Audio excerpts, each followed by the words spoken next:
they co-wrote together Taft, America's Wickedest City. He grew up in a newspaper family and his mother was a judge. He attended Carroll College in Helena and received an undergraduate degree in television management from St. Cloud State University in Minnesota and a law degree from Seattle University. He served on staff of Governors David Howe and David Bone in Oklahoma. He ran a marketing and advanced advertising agency in Sidney, Montana, with national. Lordy, disappeared. It timed out on me. No, it timed out with the one on the page. An advertising agency to national clients like Safeway and McDonald's. He then practiced natural resource, copyright, transportation, and open government law for 20 years in Helena, and was a member of the Montana House of Representatives. God bless him. Shontz was also coordinator of the Orphan Train Project about the 1854 to 1929 movement to relocate abandoned children from East Coast cities all over the country. Hopefully they'll touch on that a little bit. Very interesting. But today, right now, it's going to be all about Taft. With that, come on up. Thank you. Good evening.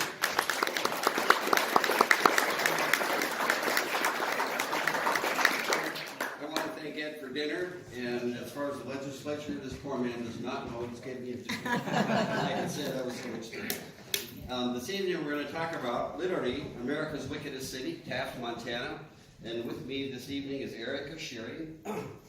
Erica is the archaeologist on this and a number of other projects related to Taft. She is the archaeologist for the U.S. Forest Service for the whole National Forest. And we're going to breeze through this. We're going to move pretty fast because there's a lot of ground to cover. Everybody got a handout, and that's just something to take home with you. I'll explain how to use it, but it's how to do some archaeological research using a railroad track. Oh, okay. Okay? So, Taft, Montana. Always something to do in Taft. By the way, how many of you live in Taft? Anybody stop for coffee at Taft? Well, I can guarantee that every single one of you has been on Taft's Main Street more than once. It is, as you're coming into Montana from Idaho, I-90 goes right over the top of the town of Taft. So, familiar territory. Labeled in 1909 by a reporter for the Chicago newspaper as America's Wickedest City. And Taft was, by the way, the very last true Western boom town in America. It happened after the Klondike. So one of the things that we have pondered often is where after Taft did the prostitutes go? Where did the gamblers go? Where did the pickpockets go? Where did the bar owners go? What happened to all those people? Well, some of them went to Helena. Oh, by the way, yes, I live in Helena. And you know that one of the three great lies is I'm from the capital and I'm here to help you. It's a presentation of the Upper Muscle Shell Historical Society in Harleton, where my family's from, and the Milwaukee Road Historical Association in Chicago. And it's about the construction of what we now know as the Hiawatha Trail. It was built by the Milwaukee Railroad, 1906 to 1910. And the name of our presentation is, and Erica will get into this, Iron, Buckles, and Bullets. They built a railroad through country where no one else thought they could do it. And this railroad, I don't know if my pointer's going to work here. It's lighting up, but it's not. Yeah, it's showing. There it is. Where, oh, there. So the railroad goes right where this man is standing. Wow. Absolutely. So if you ride the Hiawatha Trail, you're going to ride right there. They blew out the mountainside, put the railroad. I'm sure I did. I forgot. From beginning to this is the end. where they laid the final track. And that is about 2 blocks east of Higgins in downtown Missoula. Dedicated to Butch Jacobson. Butch was retired police chief, lived in Mullen, Idaho, was very instrumental in putting all of the Taft story together. Great guy. Also thanks to our photographer, Harry English. Harry was a young man from Toronto, Canada, was hired by the Milwaukee Road to take pictures of the construction of this very expensive, brutal piece of railroad, 62 miles worth. We spent a year and a half hunting down his photographs. He died as a young man. He had a studio in Wallace, Idaho, and was killed in a car wreck in 1923. And his stuff kind of went to the wind. So we hunted down 900 of his photographs, sort of like 6 here and 12 there and 14 over there. But he took all these pictures, or almost all of them. And here's Harry. Yeah, he's riding the horse. You can see his face right there. There's the horse, there's his camera. And right there is his dog, Dennis. Dennis went everywhere that Harry went.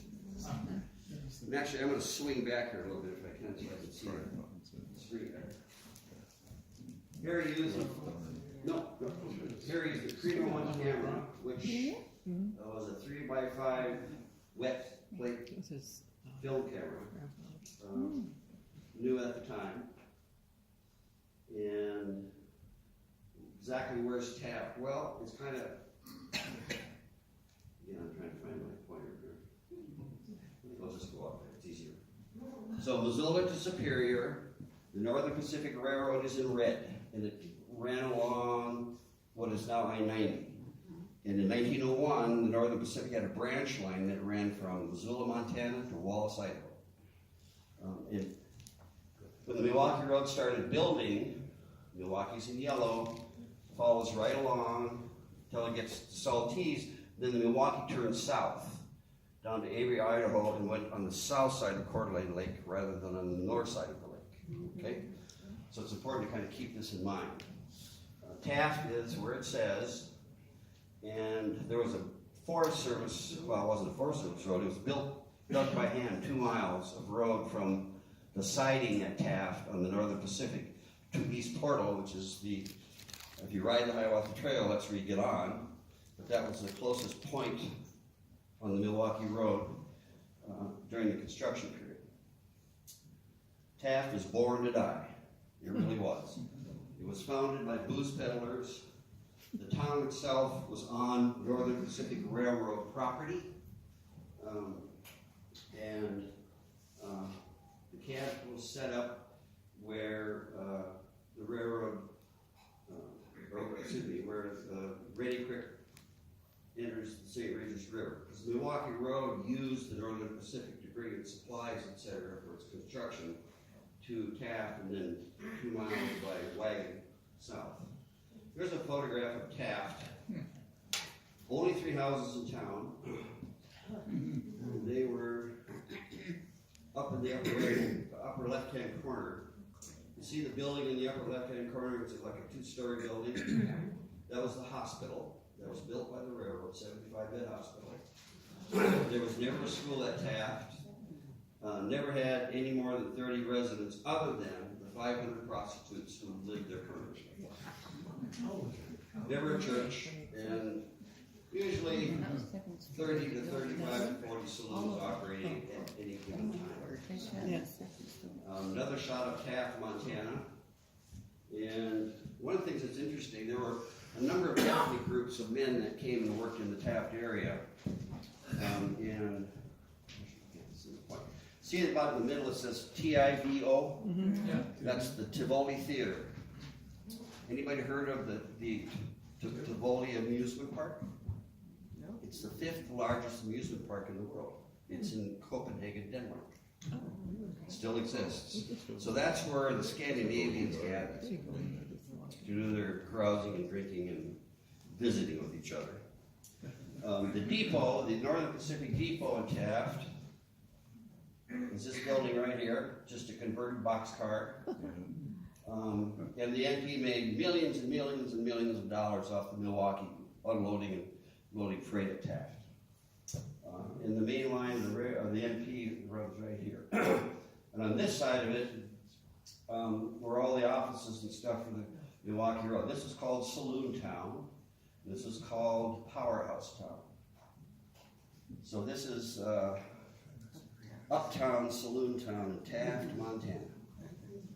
So when you drive through there, beware, because there are ghosts there, and they'll hit you right at Spokane or Missoula if you get the chance. Check your trunk. Yeah. So I would encourage you, if you're going to Spokane, just past Taft is the rest area. Stop there, open the trunk, throw them out, go on their merry way. This is Midtown, the Saloon Town, and there's the lower Saloon Town. This is the bad part of town. And the river was right there. Here's Main Drag. By the way, right there. See that sign says Anheuser-Busch? Yeah. Yeah, it really does.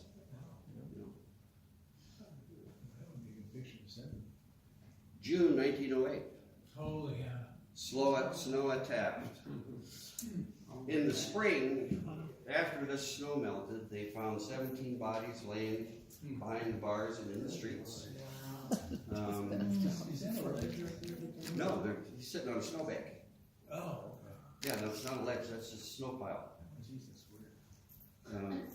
None of the 17 were ever identified because men were robbed, killed constantly.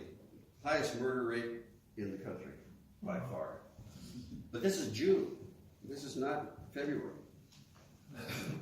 When they were building the railroad through here then. Oh, no, Is he dead or is he drunk? Who knows? Yes. But he's probably dead. Harry was a pretty graphic photographer. He didn't mind taking photographs of the departed. And this is again on the main street of Taft. A normal occurrence. There was civilization in Taft. There was a drugstore, but most of his business was wholesale liquor for the bars in town. There was a meat market in a courthouse that was open air, clothing store. Taft had a baseball team, which was made up of young engineers that worked for the Milwaukee Road. And they traveled around to Salties and Missoula and Polson and played baseball. Tailor shop, general stores, post office, and a YMCA that was sponsored by the railroad eventually in order to curb drinking in the community with the men that were there. So I'm going to have Erica talk about the fires.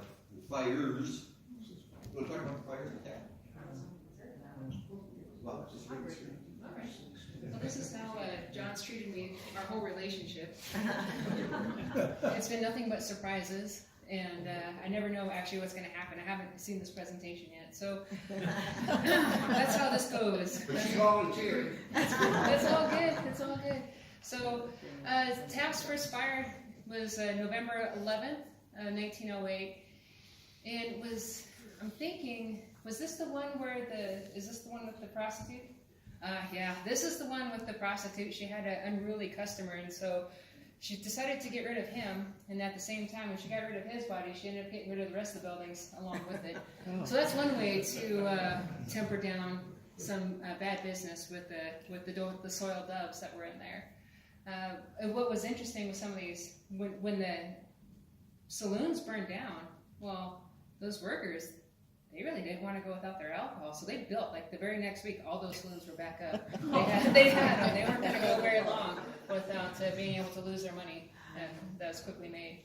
So most of Taft businesses burned down. They built them right back up, and the second fire was this saloon owner who wanted to get out of the business. He's like, well, it worked the last time. I'll just go ahead and burn my building and collect the interest on it. But they caught him on that one, I do believe. Yeah. Yep, ended up at Deer Lodge. Yeah. Is there another slide? So yeah, so this is right after the fire. You can see that they were, the hoses are out there. They're still trying to take out the flames. You can see all the hoses coming across the railroad tracks. It's interesting. You can see like they dug underneath because they can't stop the train, so they have to dig underneath the railroad track, bring the hoses over, build them off. Is the next slide? Then the next slide, we may have it in the slide, but it's in the book. But you can see the pictures. Like within 1 week, these structures are being rebuilt. The timber's coming up. It's, like I said, they're not going to go very long without them. And the hoses came from the Milwaukee Road warehouses and shops. And they protected their own building, the hospital. You can see up on the end on the hill. There was a mess hall for the young engineers. They let the saloon town burn down, but they protected their own buildings with the hoses. Same thing happened when they did the second fire. Did you guys notice the kegs? I don't know if you got to see that. Oh, they didn't burn? Saloon town. Save the beer. Yeah, this is 6 days after the first fire. And, Pretty impressive. So whose idea was this?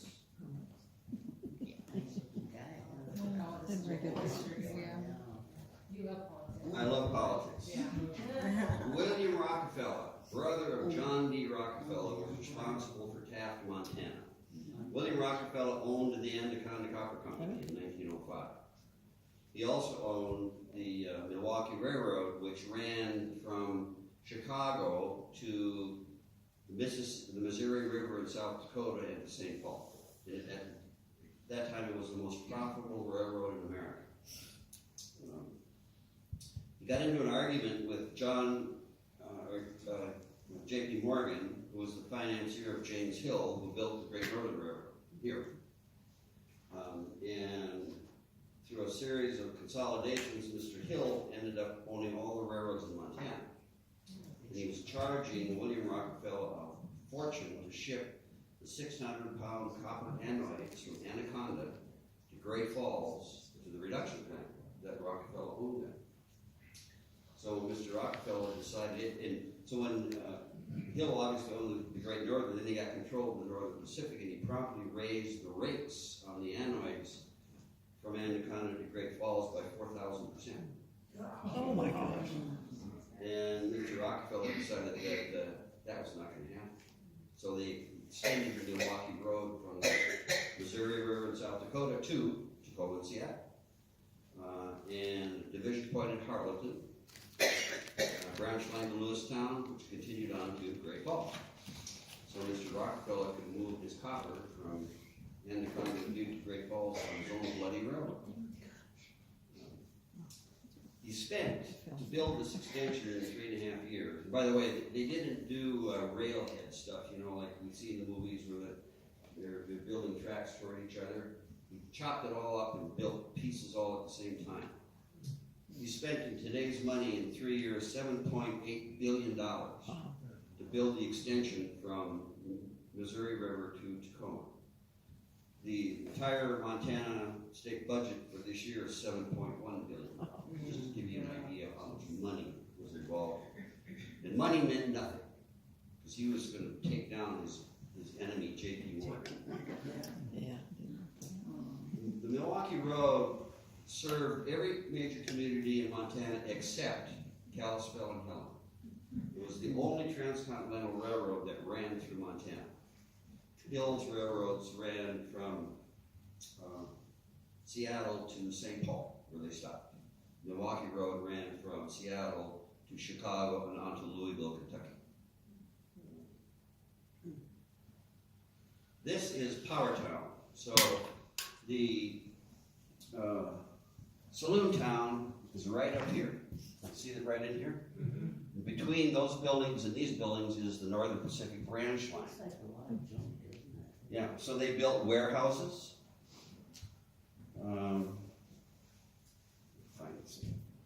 There's a big lumber mill back here, and then over here is a powerhouse that provided electricity for the tram, which you're going to see in a minute, and also for the power drills in the tunnel. How was the power cold? Coal, the Northern Pacific Railroad in 38 months, it was a portable powerhouse, hauled 6 million pounds of coal into that plant. And then next to it is a blacksmith shop. You're going to see this again. This is a stable for 400 horses. And by the way, the river is right like 2 feet off the back of this building. And so there was a few diseases that accompanied the. But so here's the powerhouse, and it's important to keep this in mind because these structures right here were concrete bastions or bases that they put this portable equipment on. Those are still there today. If you go to Taft, you will find them there.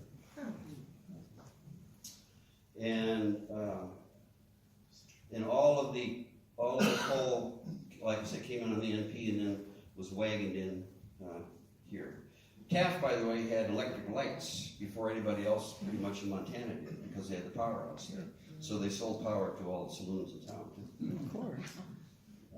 And again, part of this was the lumber operation for ties, particularly.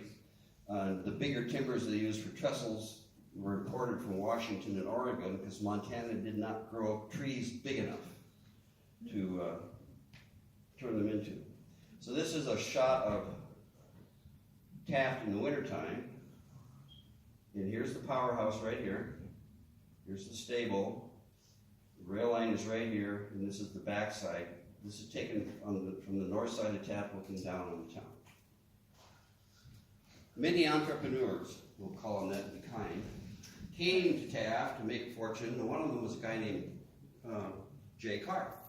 Came to Taft as a 23-year-old man, opened a restaurant, which graduated into a saloon, and then into a dance hall, and into a house of prostitution. And he wrote to his mother complaining about prostitutes in Taft. He called them chippies, and we have a copy of his letter to his mother, which says, the chippies in Taft are too expensive. We just can't afford them anymore. They're giving too much money. Right. Yeah. So here's Jay's business. Right. Jay's restaurant. And if you look here, there's a couple of chippies looking out the window on the second floor. And he was wise enough, he sold his business 6 weeks before the first fire. Good timing. Walked off with the cash, and then after the fire, promptly built another saloon in town. But there were about 512 women, and that's true. And 8,000 to 10,000 men at any one time from 1906, the fall of 1906, until, well, the fall of December of 1909. And who were these people? Well, there's a good look at them. They came from all over the world. One of the stories, and it's true, Rockefeller contracted with a company in Minneapolis called Winston Brothers Construction. They were a large earth-moving company. There were 3 brothers that owned it, and they were contracted to build this railroad from Haugen, Montana, where the 50,000 silver dollar bar is at, to Avery, Idaho. And the middle brother had just taken his family on the, quote, grand tour of Europe. And in Vienna, he had met an Austrian count who owned large estates in Montenegro. Montenegro is a hard rock mining country, not agricultural at all. So the brother wired the count and said, I need 1,000 men to come and help punch the tunnels through, build the trestles, etc. And that's who a lot of these guys are. They've got 1,000 more on a ship. And you can kind of look in their faces. It's not like it's prosperity time anywhere around. Paddy Callahan. You know, we think about Butte, or born in Ireland, Catholic, Butte, tough guy, right? Paddy Callahan, born in Ireland, Catholic, tough guy from Missoula. Paddy was a deputy sheriff, and in those days, Superior St. Regis was a part of Missoula County. So the sheriff sent Patty Callahan on the train to Taft to be the deputy sheriff in the law in town. And some of the town folks knew that he was coming and met him at the train. Yeah. And one of the guys that met him was the town bully, 6'6" or something like that, Eric. Huge. Big guy. And they were waiting at the platform. So Callahan got off the train, walked up to him and decked him. Just decked him right into the mud.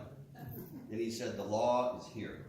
And that was his reputation was established, and he was a tough guy. And by the way, he owned a couple of bars in Missoula over the years, was a deputy sheriff, was very involved in the community. His wife owned a millinery shop in Missoula for 40 years that was very successful. And later in life, he became a partner in the brewery in Bozeman. And today they are in central Montana, the largest distributor of, I think, Budweiser and Pepsi products, beer kinds. This is May. I love May. And she was a prostitute No. in Taft. Yeah, real deal. Not a makeup artist. She was one of about 500. And in terms of the politics of the town itself, they kind of controlled it because they lived there.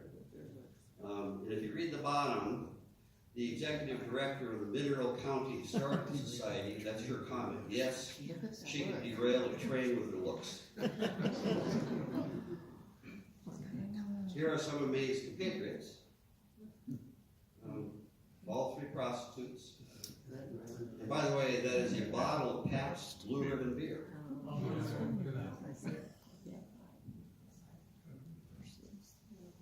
Ladies of the night. Here's another one. This is one of my favorite photographs. This came from the Mineral County Historical Society. And again, there's a chippy looking for customers out the second floor window of the Taft Hotel. There were some nice people in Taft. The rule was if you were senior management with Winston Brothers or senior engineers with the railroad, you could bring your wife and your children. There were only about 12 of them altogether. But they did exist. And in the very background, in the upper far right-hand corner, that's another photograph of the Count from Montenegro. And he brought his wife along with 1,000 men. His dad sent him to be the kind of the formal superintendent of that crowd. These are three guys that were actually engineers. This is on the lunch break. But what's interesting about this picture was there was a trading company, clothing store in Taft called the Flathead Trading Company. What do you know? And they sold boots.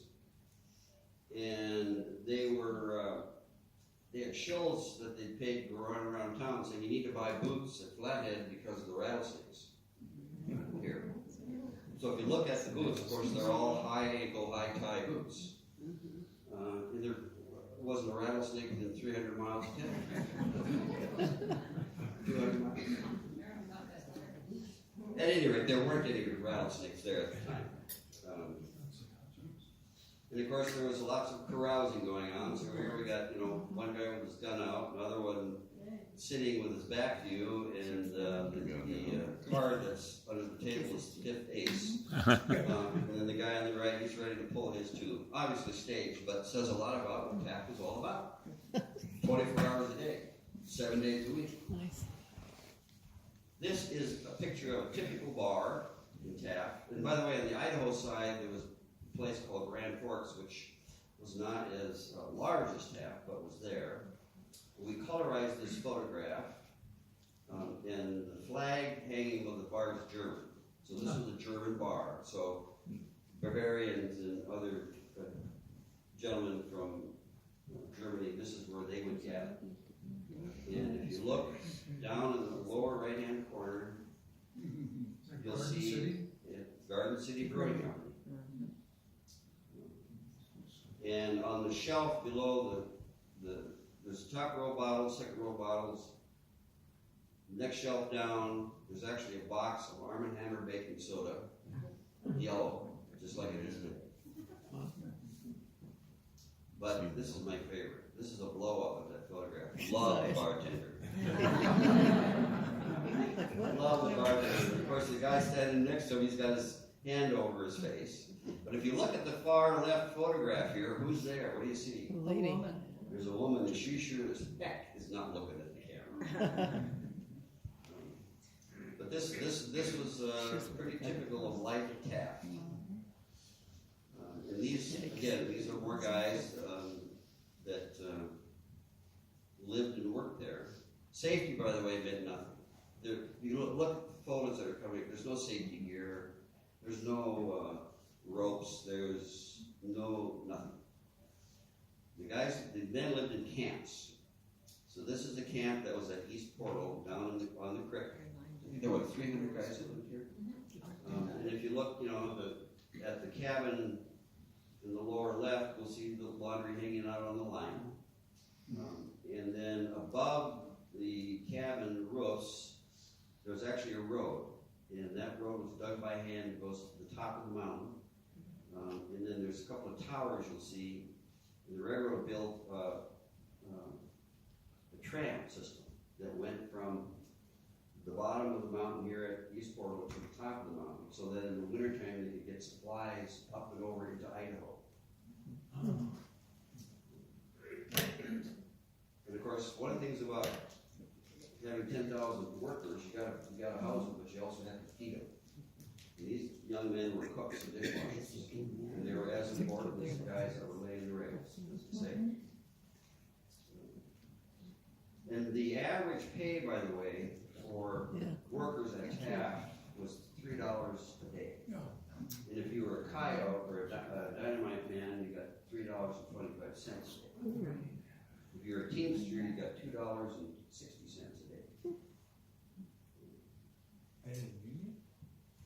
Yeah, right. No union.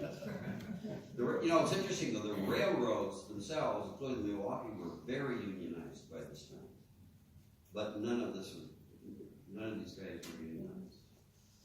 And again, on the upper middle, you can kind of see the dark line. That's the road down here at the camp. And then to the extreme left, you'll see railroad tracks. That's where the Milwaukee Tunnel was at. So the Montenegrins came from Montenegro to Taft via San Francisco. There were about 1,000 of them. And in their system, they had the official leader, who in this case was the Count's son. But they also had the informal leader, who was really the guy that called the shots. And his name was Miloš. How do you pronounce it? I was looking at you. Oh, okay. I know Miloš. Miloš Kolecic. And he was called the King of the Montenegrins.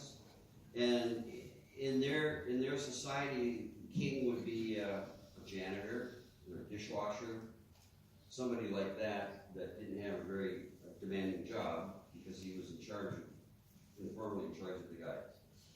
So here's a picture of the Count.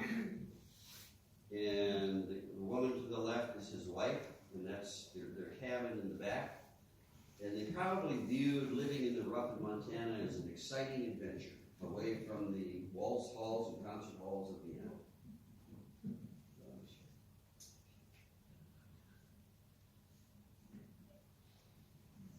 Well, unfortunately for the king of the Montenegrins, while he was in charge of everybody, they also looked to him to set up what duties that they were going to be doing.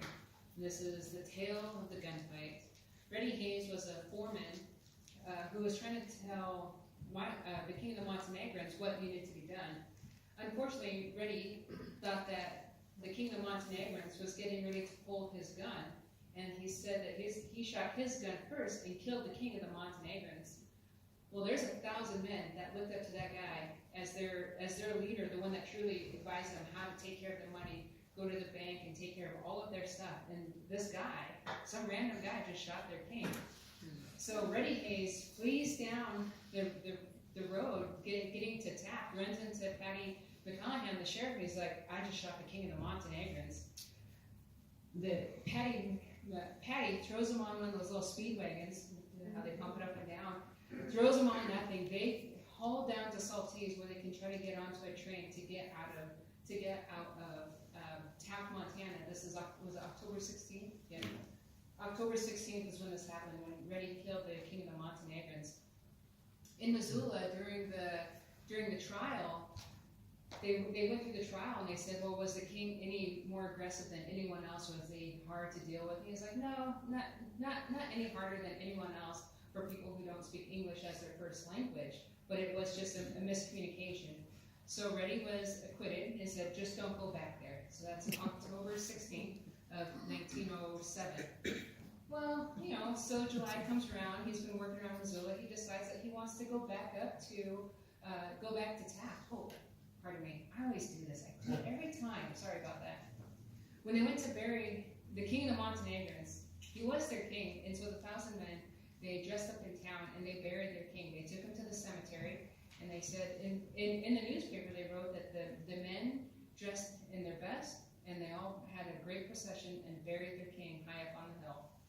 That night, 1,000 people left the job. That was a huge impact for the railroad. So that's why it's kind of important to not bring up that little piece. Because they put the railroad in a lurch.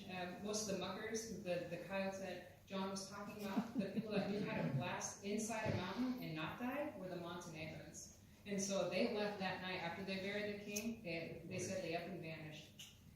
So as I said before, I already gave the plot away. That Reddy, when he was in Missoula and he's acquitted, they said, don't go back, whatever you do.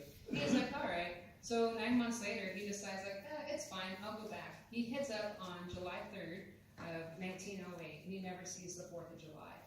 When he gets back to Taft, there were still 5 Montenegrins that recognized him, and they came out after him, and they stabbed Reddy to death. Well, Reddy saw these guys. He came, he shot 2, he killed 2 right with them. And so these 3, Reddy and 2 Montenegrins died right there, and then 3 more found dead up in the hills. They had fled out as they went away. So those 6 people were buried all right. The Montenegrins were buried all right in that area, and Reddy Hayes is one of the oldest graves over in Frenchtown, Montana, is where he was buried. So what did they build? Oh my God.